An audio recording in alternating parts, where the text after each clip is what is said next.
Welcome to the Conservative Greek, where you get all the news that's going on in this election cycle. First things first, a lot of you are not subscribing, and why aren't you? Please like, subscribe, hit that notification bell so you never miss a Conservative Greek video. Now. The world is in turmoil. We got wars overseas. We have stuff going on in this country with storms. North Carolina has been ravaged. We have another storm headed to Florida. Kamala, who knows what the hell she's doing? She's on the Call Her Daddy podcast. And where's our President Biden? Is he alive? Is he dead? No one knows. I don't know. He was on a beach somewhere. Oh, I'm Biden. That's Biden in a nutshell. So Kamala decides after she's done getting schmoozing in San Francisco at a dinner, she's going to do photo ops in Georgia to make it seem like she's doing something. And then she decides when further help is needed, she's going to go on the Call Her Daddy podcast. And this is what's going on in North Carolina for any of you who don't know right now. Here's a clip. Holy shit, unreal.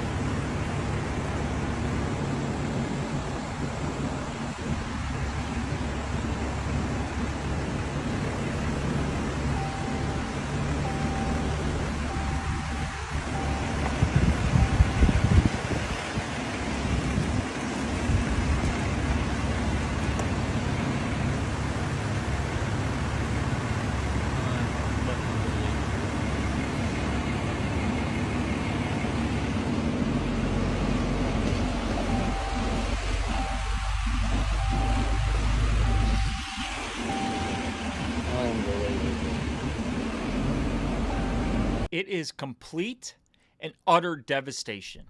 FEMA's doing nothing because they spent all the money on migrants.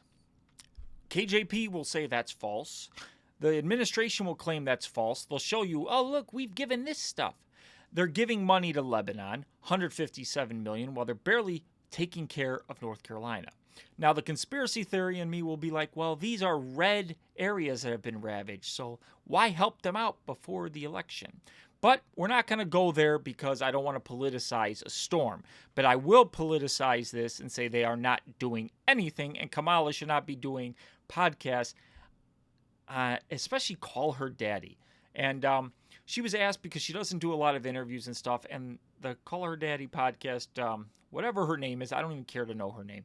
She says, why aren't you doing stuff? And this is Kamala's response. I'm curious, like, you don't do too many long form interviews. What made you want to do Call Her Daddy today? Well, I think you and your listeners have really got this thing right, which is one of the best ways to communicate with people is to be real, you know, and to talk about the things that people really care about. I mean, what I love about what you do is that your voice in your show is really about your listeners. And I think especially now, this is a moment in the country and in life where people really want to know they're seen and heard and that they're part of a community, that they're not out there alone. And so I'm really glad to be with you. So her reasoning for picking the Call Her Daddy podcast was because she's real and this is where she can be heard.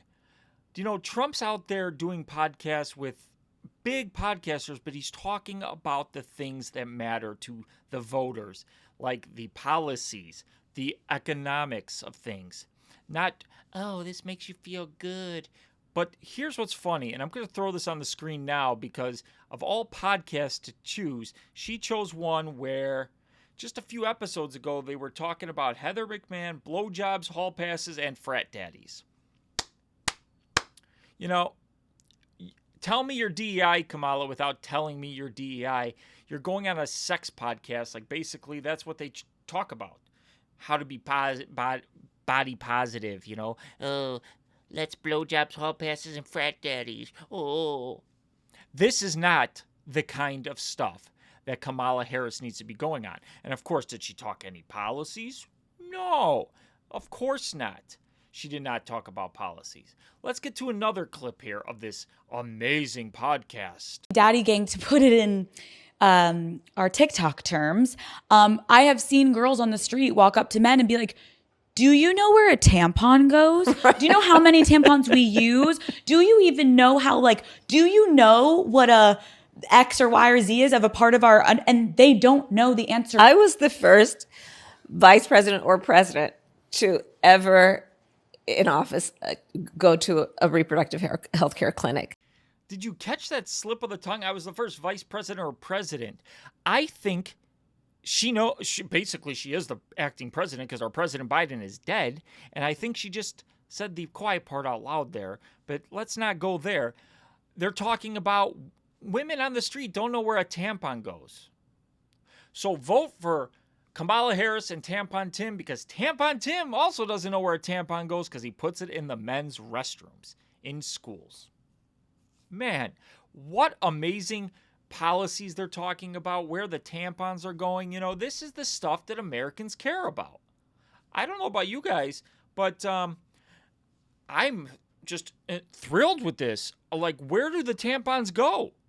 Do you know? If you know, leave a comment down below and tell me where the tampons go, because this is the stuff that Kamala Harris is talking about. Forget policies. Let's make it about joy and connecting with tampons.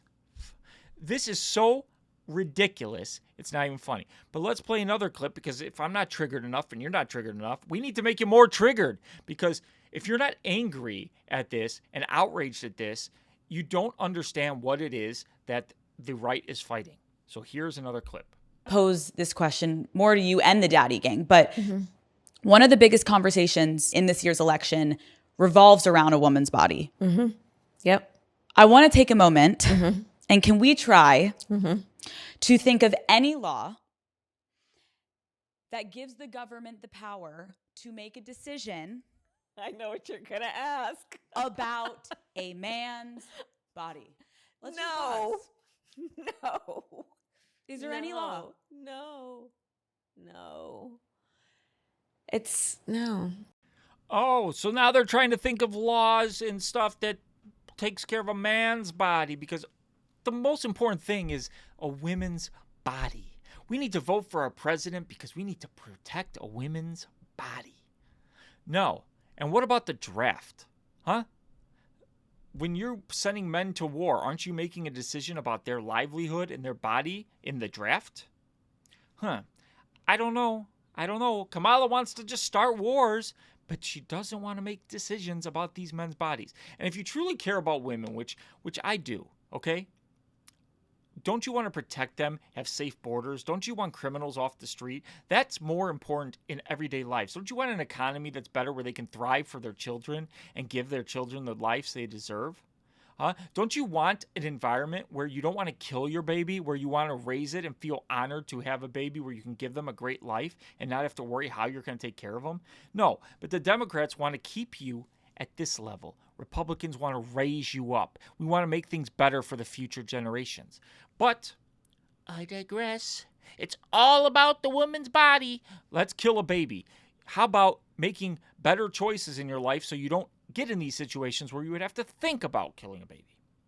But no, it's about a woman's body. Now, magically, as you know, I'm triggered, and people watching this were triggered. So here's some comments. It's going to be the video, a clip you've already seen. I'm sorry about that. You have to listen to Kamala again. But you're going to see the comments on this video pop up on the screen. And there's a lot of negative comments. And because there's a tragedy going on in this country and she's doing podcasts like this. Daddy gang, to put it in our TikTok terms, I have seen girls on the street walk up to men and be like, do you know where a tampon goes? Do you know how many tampons we use? Do you even know how, do you know what a X or Y or Z is of a part of our, and they don't know the answer. I was the first vice president or president to ever in office go to a reproductive health care clinic, ever. Wow. And you know that last comment, how much money did Kamala Harris get? Yeah, how much did she pay for this? 4,900 likes and 11,000 dislikes. Talk about the ratio of a century. Yeah, the ratio of a century. Kamala, you are getting ratioed bad. Nobody likes you. I don't like is the fakeness is wearing thin with people. And I thought people wouldn't catch on and this would take a long time, but she's so fake. She goes out of her way with pre-scripted stuff and people are seeing through it. Now, the left will be like, "Oh, she's so great." So great because the mainstream media does the bidding for her. But one thing that Caller Daddy did was ask her a few questions about her former her policies and stuff, and this is what we got. Why should we trust you? So I'll say this. Look, you can look at my career to know what I care about. All that is called Bidenomics. It's a term we're very proud of, I must tell you. Responsible behaviors among everybody in the community, and just because you legally possess a gun in the sanctity of your locked home doesn't mean that we're not going to walk into that home and check to see if you're being responsible and safe in the way you conduct your affairs. Have you heard from... You're considered the most liberal United States senator. Somebody said that, and it actually was Mike Pence on the debate stage. But Yeah. Well, actually, the nonpartisan GovTrack has rated you as the most liberal senator. You supported the Green New Deal. You supported Medicare for all. And yeah, I am radical. If they fail to act as President of the United States, I am prepared to get rid of the filibuster to pass a Green New Deal. I am supporting the Green New Deal. I didn't talk about the Green New Deal, you mentioned that, and it's a resolution that I supported, and I support the goal. And she's traditionally been soft on crime. She's traditionally been very supportive of sanctuary cities and protective of illegal aliens. I support our sanctuary law. And as a matter of fact, she once delayed the trial and protected an illegal alien who went on to murder 3 innocent people. For far too long, the status quo thinking has been to believe that by putting more police on the street, you're going to have more safety. And that's just wrong. And then when she was a prosecutor and the attorney general in the state of California, she declined to pursue the death penalty against the man who killed a San Francisco police officer, Isaac Espinosa. And then she also was in favor of passing Prop 47 in California. She supported that. That's the one where if you go into a department store and you steal under $950, you're just charged with a misdemeanor. I'm proud to stand with my colleagues and friends and support Medicare for all. I don't know if your insurance company is going to cover this. Let's eliminate all of that. Let's move on. Who here would abolish their private health insurance in favor of a government-run plan? All right.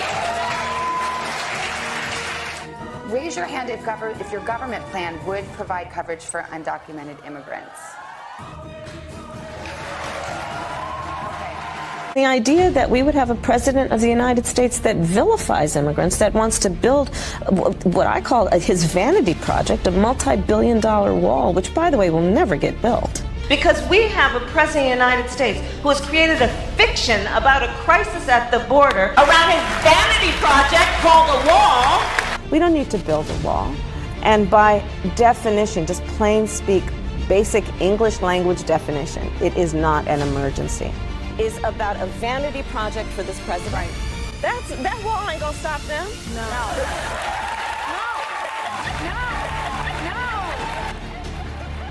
Over 13,000 non-citizens have convictions for homicide. There are another 15,811 non-citizens convicted of sexual assault who are roaming the country right now. Oh, I forgot to warn you guys. Yeah, when I said that she talked about a record. No, she said, you can look at my past and how I did things in my past. So what we did is we just clipped it together and showed you her past. Sorry you had to sit through that again, but it's good for you, the viewer, to see her past because her past will dictate her future. Because that is who Kamala Harris is. And I hope you see it. There was, again, Kamala Harris. She wants to ban fracking. She wants to give illegals the rights. She wants universal health care. She wants to give illegals health care. She wants to give everybody everything. except for you, the American citizen. You guys suffer while Kamala Harris and the elites take over. Don't let this happen. Get out and vote.